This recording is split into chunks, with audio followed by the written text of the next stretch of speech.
Hi, my name is Dr. Noah Lebowitz. This is Dr. Michael Lebowitz with Supreme Nutrition Products, and we wanted today to talk about fatigue.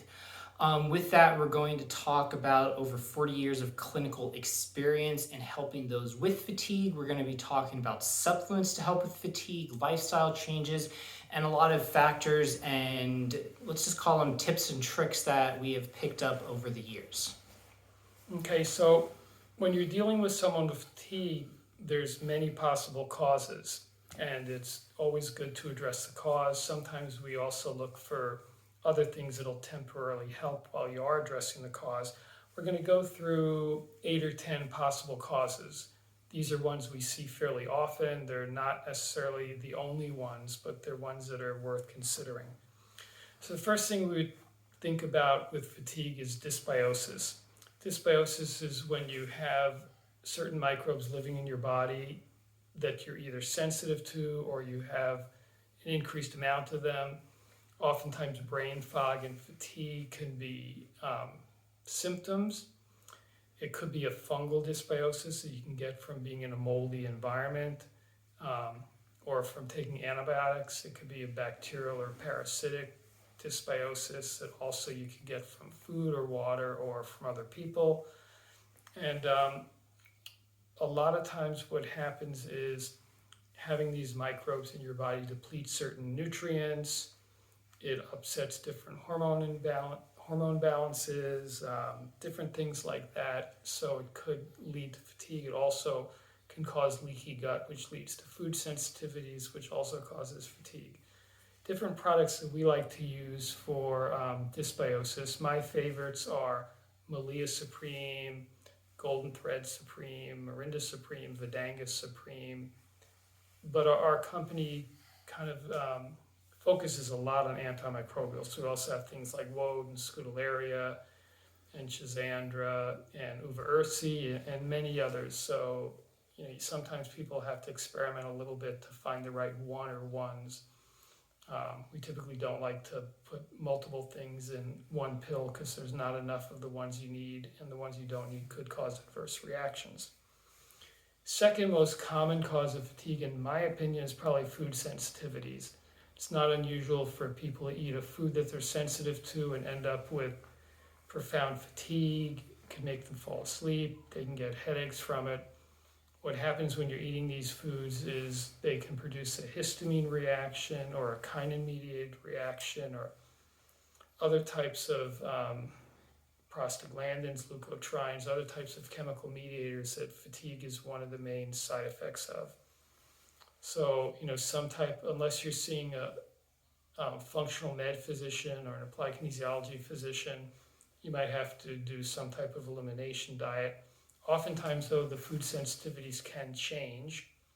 So what you're sensitive to this week might heal up with avoidance, and you might be eating a lot of another food and become sensitive to that. So it's a little bit hard sometimes to track it down, but it is one of the major causes of fatigue. You can go on a rare food diet for, say, a week where you just eat foods you never eat, be it, lamb and okra and kohlrabi or whatever, and see if it gets better. And if it does, there's a good chance that some foods or issues you could reintroduce them one at a time, or again, you can have some help from your doc in sorting it out.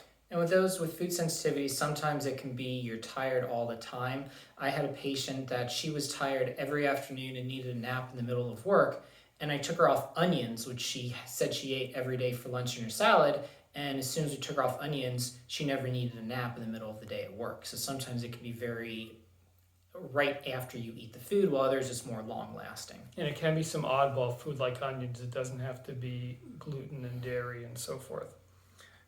Chemicals and metals, if you're sensitive, can cause fatigue. A lot of people, if they smell a perfume that they don't like, or gasoline or some other noxious chemical, one of these symptoms can be fatigue. Metals, not quite as much, but they can also be involved. And again, if you're breathing these things in, fumes from chemicals, fumes from metals, they will deplete certain nutrients. Like if you're breathing in formaldehyde, it can deplete your iron. So there are different relationships like that that can play a role. To detox from chemicals and metals, we like to use Takasumi Supreme, MT Supreme, more specifically for metals, and also supplements that are liver supports like Shazandra and Bodyguard. And again, obviously, lifestyle control, personal care products should be ones that are unscented and don't have a lot of noxious chemicals in them. Different cleaning products, etc. You really need to keep above and beyond environmentally with the quality of the products you're going to use, so you don't get an increasing body burden of xenobiotics or foreign chemicals.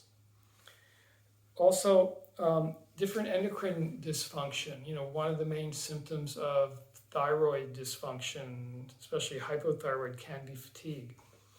With the thyroid, we often see it affect you in how you feel when you first wake up in the morning. People that have a hard time getting out of bed often can be thyroid. Thyroid could be an issue for a lot of different reasons. Some people are sensitive to cabbage family, and cabbage family can, in some people, end up slowing the thyroid down. We've seen nightshades sabotage the thyroid in some patients.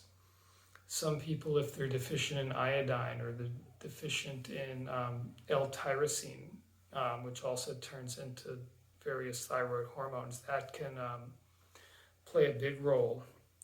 From a herb standpoint, we like Alaria for its iodine content. We like Endo Supreme because it's an endocrine adaptogen. And those are the two we tend to like the most. The adrenals also are a big cause of fatigue. It's a little bit different than thyroid. With adrenal fatigue, you tend to crash around mid-afternoon. A lot of times you recover later, but it could be a 3 to 4 p.m. crash. Someone craves sweets. Oftentimes, they're the type of person that if they get up quick from lying down, they could feel dizzy, or if they're driving at night, oncoming headlights can bother their eyes. The adrenals, our lifestyle tends to be a real adrenal stress. Ideally, we should be going to bed fairly soon after it gets dark out, or at least by 9 or 10 o'clock, and getting up early. The longer we stay up, it just wears on the adrenal glands. Other things with the adrenals, again, eating too many sweets. Eating foods you're sensitive to will also deplete your adrenals because there'll be a histamine reaction, which is a real adrenal stress. You can take adrenal adaptogens. They help to a degree. Favorites being Tulsi, Ashwagandha, Endo Supreme. The only thing is, unless you're having some time to kind of veg out and going to bed at a reasonable hour and getting enough sleep, you'll always just be band-aiding them. So we tend to like to encourage an adrenal-friendly lifestyle, an adrenal-friendly diet with low or no refined sweetening or refined carbs, maybe adding an adaptogen, staying off food sensitivities, etc. Also, the adrenals and the thyroid could be affected from the pituitary, from the pineal, from the hypothalamus, since those glands tend to put out hormones that end up controlling the adrenals and the thyroid. Those can be damaged from anything from head trauma, whiplash. Pineal won't get enough stimulation if you wear sunglasses too often. EMFs. Electromagnetic fields tend to stress the pineal gland. So we tend to watch all those. If you expect your pineals involved, you might want to shield yourself from EMFs as best you can. There are products for your phone like Safe Shield and others.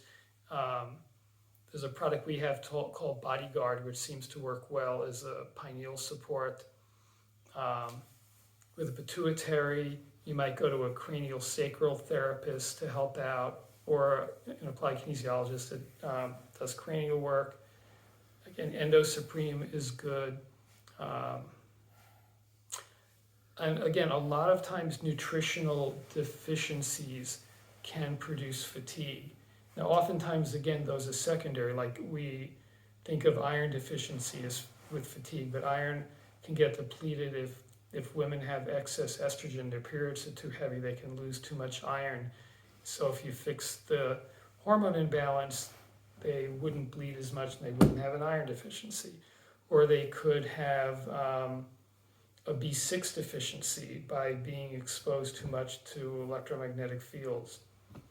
But again, sometimes supplementing these things can be helpful. Iron, B6, B12, Bs in general, and especially L-tyrosine. L-tyrosine is an amino acid that turns into epinephrine or adrenaline and thyroid hormone or thyroxine.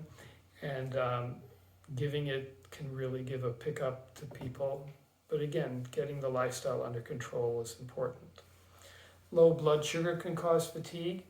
It can do it, most of the time it's secondary to food sensitivities, to adrenal weakness, and just eating a junky diet with refined sweets and carbs at too high a level.